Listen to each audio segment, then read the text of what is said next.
প্যারা নাই, চিল। খুব শীঘ্রই 2-1 দিনের মধ্যেই দেখবেন যে হান্টার 350 যে ফার্স্ট ইমপ্রেশন ভিডিওটা আমার চ্যানেলে আমার পেজে চলে আসবে। আর আমি খুব এক্সাইটেড। আমি এখনো হান্টার 350 চালাই নেই। এই যে গাইস, মৌসুমীর নাম্বার, কারো লাগলে নিয়ে নিতে পারেন। হ্যাঁ, মৌসুমী কি আপনার বউ? মালিকের বেটির নাম। বিসমিল্লাহির রহমানির রহিম। আসসালামু আলাইকুম everyone, welcome to my Facebook page and my YouTube channel.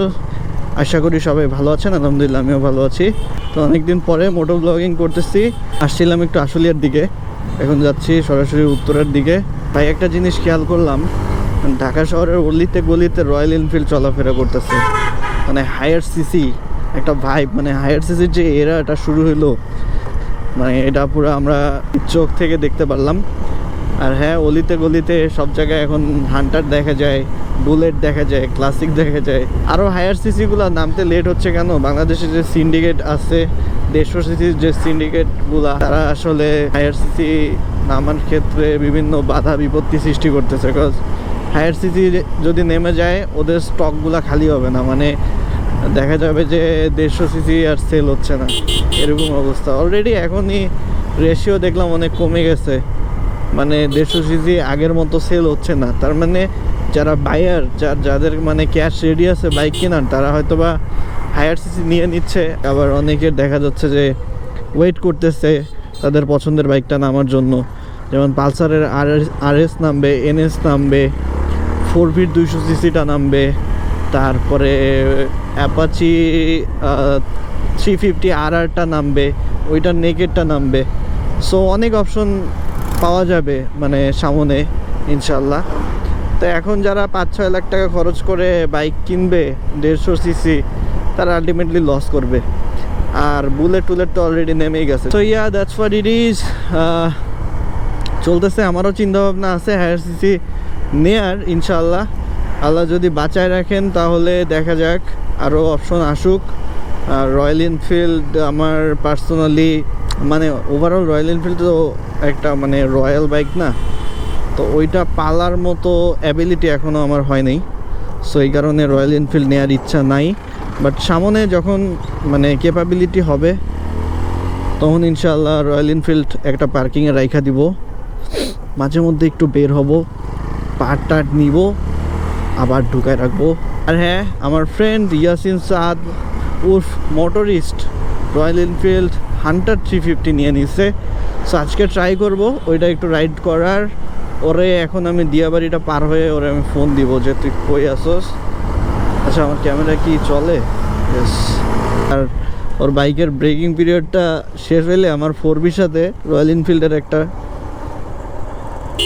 Race করতে হবে। যে এইদিকে ইজতেমার কারণে হয়তো বা একটু কড়াকড়ি।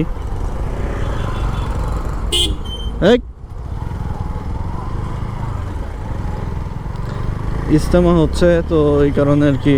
Unfortunately motorist or Yasin Saad is not picking up the phone call. মানে ওর ফোন কেন জানি বন্ধ। প্যারা নাই, চিল। খুব শীঘ্রই 2-1 দিনের মধ্যেই দেখবেন যে হান্টার 350 যে ফার্স্ট ইমপ্রেশন ভিডিওটা আমার চ্যানেলে আমার পেজে চলে আসবে। আর আমি খুব এক্সাইটেড। আমি এখনও হান্টার 350 চালাই নেই। সো সাদের যেহেতু বাইক আছে, আমার ক্লোজ ফ্রেন্ডেরই বাইক আছে, সো এটা চালাবো। ফেসবুকে 11 বছরের তরুণী পালিয়ে যাওয়া নিয়ে খুব হইচই চলতেছে। পরে দেখে যে ওই মেয়ে পালায় নাই, বয়ফ্রেন্ডের সাথে ঘুরে বেড়াচ্ছে এখানে সেখানে। ওর বয়ফ্রেন্ড আবার কি করে, ওর বয়ফ্রেন্ড আবার গুলিস্তানে একটা কাপড়ের দোকানের কর্মচারী। সো বেসিক্যালি দুজনে টিকটকার ছিল। সো টিকটকেই ওদের প্রেম শুরু। এই হচ্ছে অবস্থা, দেশের অবস্থা। মানে এইগুলা যত গাড়ি দেখতেছেন সব বাইরে থেকে আসছে, বিশেষ করে ইজতেমার জন্য। আর উত্তরের ভিতরে আজকে ইজতেমার কারণে জ্যাম, তাই এদিক দিয়ে ঢুকছি।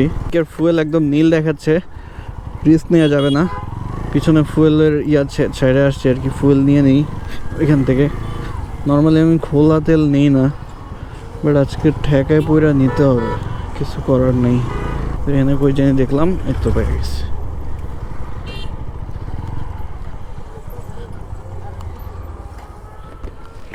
অকটেন 130।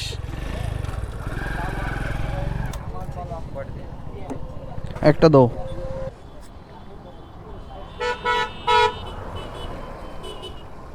এই যে গাইস মৌসুমীর নাম্বার, কারো লাগলে নিয়ে নিতে পারেন যদি প্রয়োজন হয়। হ্যাঁ মৌসুমী কি আপনার বউ? মালিকের বেটির নাম।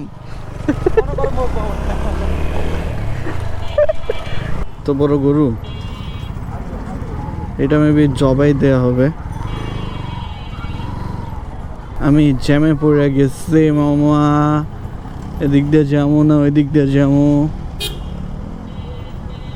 এদিক দিয়ে জায়গা জ্যাম ঠেলে চলে আসছি আবার মেন রোডে। জ্যামটা লাগছে বেসিক্যালি দুই পাশ দিয়ে গাড়ি ঢুকছে তো, বড় বড় গাড়ি, সো ওই কারণে একটু চিপা হয়ে গেছে। আমি ফুটপাথ দিয়ে দিছিলাম উঠায়। তো গাইস উত্তরায় চলে আসছি অলমোস্ট, আর কি বাসার কাছাকাছি চলে আসছি। আর ভিডিওটাও মোটামুটি লং হয়ে গেছে। তো আজকের ভিডিওটা এই পর্যন্তই থাকবে। আর যারা ইউটিউবে ভিডিওটা দেখতেছেন দয়া করে আমার চ্যানেলটাকে সাবস্ক্রাইব করে দিবেন, আর যারা ফেসবুকে ভিডিওটা দেখতেছেন দয়া করে আমার পেজটাকে ফলো দিয়ে দিবেন। সো সবাই ভালো থাকবেন, সুস্থ থাকবেন, আমার জন্য দোয়া করবেন। Thanks for watching.